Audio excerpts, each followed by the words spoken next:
The tango is a unique expression of the heart and soul of Argentina. But the architecture and many of the people of Buenos Aires, especially those in the Jewish community, have roots in Europe. Like the Jews who settled to the north in America, they built a good life for their families and established a vibrant and prosperous community.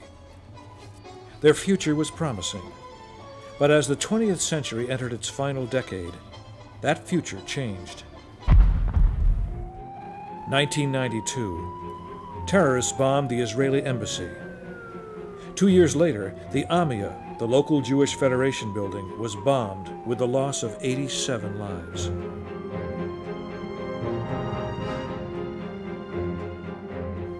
At the same time, unmanaged economic globalization decimated the Argentine small business sector. 2 Jewish-owned banks collapsed. Many middle-class Jews lost their businesses, their homes, their savings, and their self-esteem.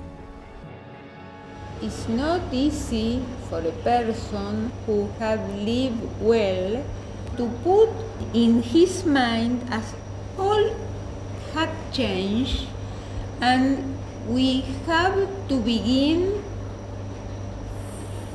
from nothing. It's too hard to do it. Until the mid-1990s, poverty among Jews in Argentina had been limited and manageable. Almost overnight, a new class arose, the New Poor.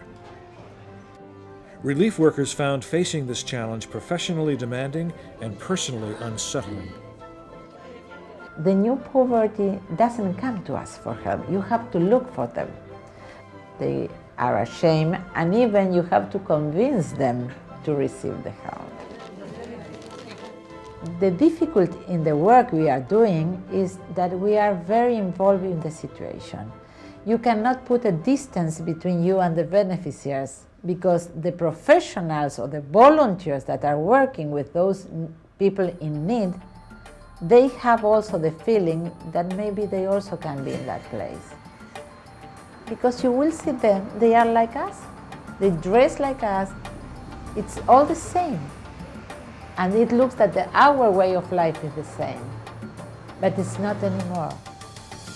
This was one of Daniel Osipov's retail clothing stores. It was supplied by his textile factory, which occupied this building. Having lost his home, Daniel Osipov still wears a brave face, but he and his wife are reduced to a one-room flat so small he must walk sideways to get around the bed. Although masked, their pain and humiliation is devastating. Community institutions have also suffered. Some Jewish community centers continue to operate, but declining membership is forcing others to close or consolidate. Today we are facing the situation that parents that cannot pay the family membership, they erase themselves as members and they keep their kids. So we have had a dramatic reduction of members in the last years. Many parents can no longer afford the tuition at Jewish schools. Enrollments are down substantially, and some schools have closed. In the comfortable neighborhoods of the Bethel and Emmanuel synagogues, formerly prosperous families now need help putting food on their tables.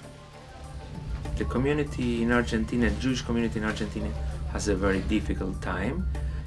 The people, they feel themselves like citizens of second class. I think that it's going to be worse all the time.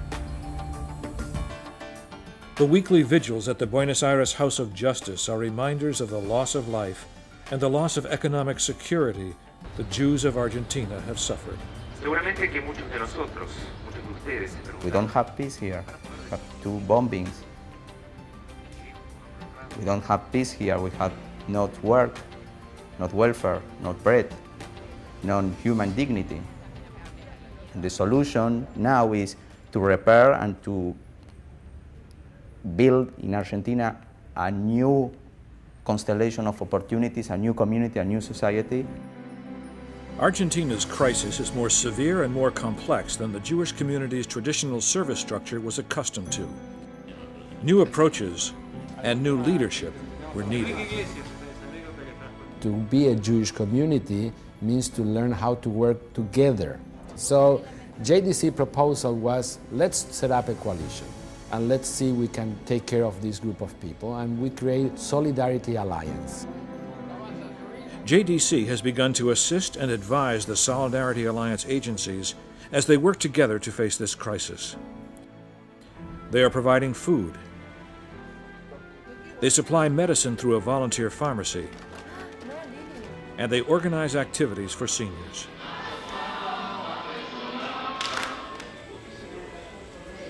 JDC is also supporting several new micro-businesses, such as this bakery, which train and reorient the unemployed.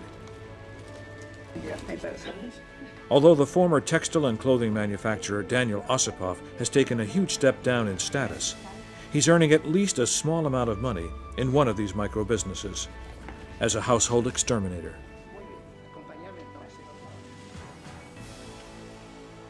Today we have to rebuild this community and to feel confidence to build new buildings and new institutions for our children. The JDC plan has been to provide a bridge of support for the community in Argentina for the next 2, 3, 4 years, whatever time it takes for them to get back on their feet and again be self-sustaining and be a thriving Jewish community. American and Argentine Jews have shared the same roots, the same values, and until recently, the same bright destiny. We have no closer Jewish family than our cousins to the south. As their plight grows more dire every day, our support is more crucial than ever.